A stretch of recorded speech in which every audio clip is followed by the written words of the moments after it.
I knew in the back of my mind that I was making a mistake, but I just kind of, you know, like I was just kind of pushed along into it.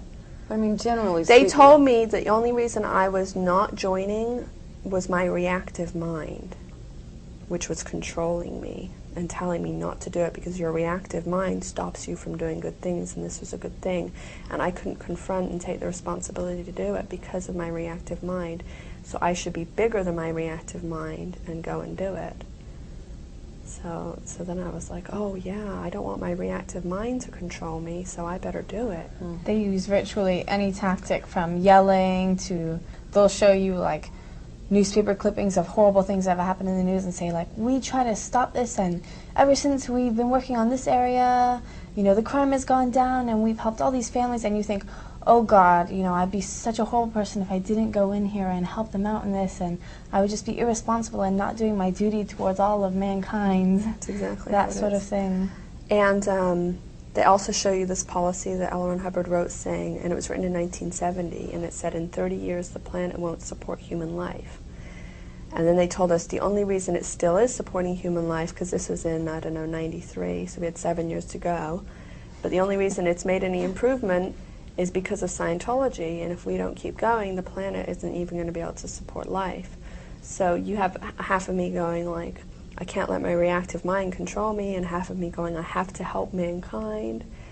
And then part of me was going, oh wow, I'm going to get paid money, and I don't have to wear a uniform, and it's going to be so fun, and these guys are I'm going to work with them. They said I get to work with them.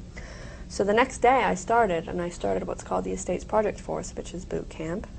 And my schedule was something like get up at 6:30, breakfast at 7, 7:30 we had like a muster, like a staff meeting thing, and we had to, you know, drill and do military marching and stuff. And then I had to run around and empty trash cans till 8 o'clock, and then I had to study Scientology material for 5 hours straight, just like what your attitude should be like, about ethics, about things like that. Mm-hmm. Then the rest of the day was work. We'd have half an hour for dinner. The rest of the day was work, and I had to clean pots and pans, mop floors, clean out a broken, clogged toilet. What about school? No school. What do you mean? No school. You're 14 years old. Yeah, but you don't. They don't send. They sent me to school afterwards. Not very much anyway, but I'll get into that. But no school while you're on the Estates Project Force. Just the 5 hours of Scientology study. Some people were on for months. I was on for 2 weeks because I was able to study the courses quickly. But for those 2 weeks, the rest of the time I was working, and then we do drilling, more marching. Drilling of? Like, they'd have like the code of a Sea Org member, and we'd have to repeat it and learn it so we knew it verbatim. Mm-hmm. We'd have to march, we'd have to salute, things like that.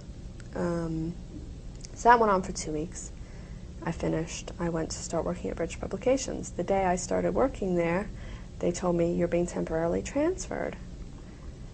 And I said, no. I was like, no, I'm not. And they're like, you have to. You have no choice because you have no staff status.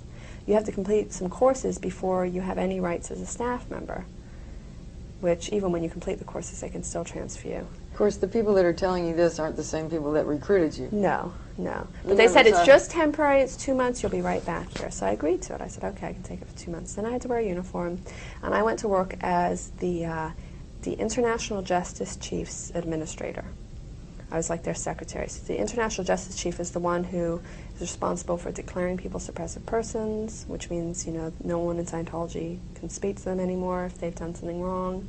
Doing committees of evidence, which is Scientology's way of like, it's like the court system in Scientology, etc. So I was in charge of writing letters and putting all this stuff together and things like that, and I did that for a couple months. And then while I was working there, they said, you're being permanently transferred to the International Training Organization. Now I knew, see, each organization is separate, but it's all part of the Sea Organization, so it's all one, but each one's separate, and they have to make their own money and support their own staff. So I knew this organization particularly, they weren't making any money. The staff were eating refried beans and rice every day. That's a thing in the Sea Org. If you're in trouble or you're not like making money, you eat refried beans and rice every day, and water, and that's all you get. They won't give you anything else? It's called the rice and beans thing. They So call it rice and beans. they were on that meal every day, and the staff were getting paid $15 a week, I think it was. They were on like half pay or quarter pay. This is at the International Training Org? Yeah. So I said, there's no way I'm going to work that I've done nothing wrong, and all of a sudden I'm going to be paid nothing and have to eat beans and rice. So they said, you have no staff status, you have no choice. My mom, it's funny actually, because I thought I was going to be able to work with my mom or close to her. And where was she working? Well, she was working in that building that I got transferred to, but as soon as I joined, she got sent away on what they call a mission to go and handle an organization in Mexico. So she was down there the whole time. So I tried to call her to get her to help me, but I could never get through to her. And she wouldn't have been able to help me anyway, because it's, you know, out of her jurisdiction. So I was refusing, and they said, you have no choice, and I was going to get into big trouble, so I had to agree and go along with it. And what would big trouble have meant?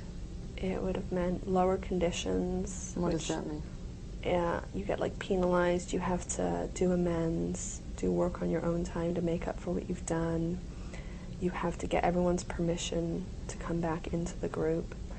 You have to you know, do like soul searching and find out like what you've done wrong and what kind of person you really should be. And it's horrible. It's like you get this like label put on you, like you're a bad person until you handle this. And people know. And you can get other penalties. You can't get any time off. Your meal breaks get shortened. You can have some of your pay taken away, things like that. All your privileges, what little you have, are gone. So so no one likes that. Yeah. So I can imagine. So I agreed, and I had no choice, and I became the receptionist, and I was a receptionist for about 6 months. And during this time, I started having a relationship with a man there named Jason Merrill, and he was 7 years older than me. But you're not allowed to do anything. They have a policy. You're not allowed to do anything other than kiss before you get married. If you do anything else, you're in really, really big trouble, like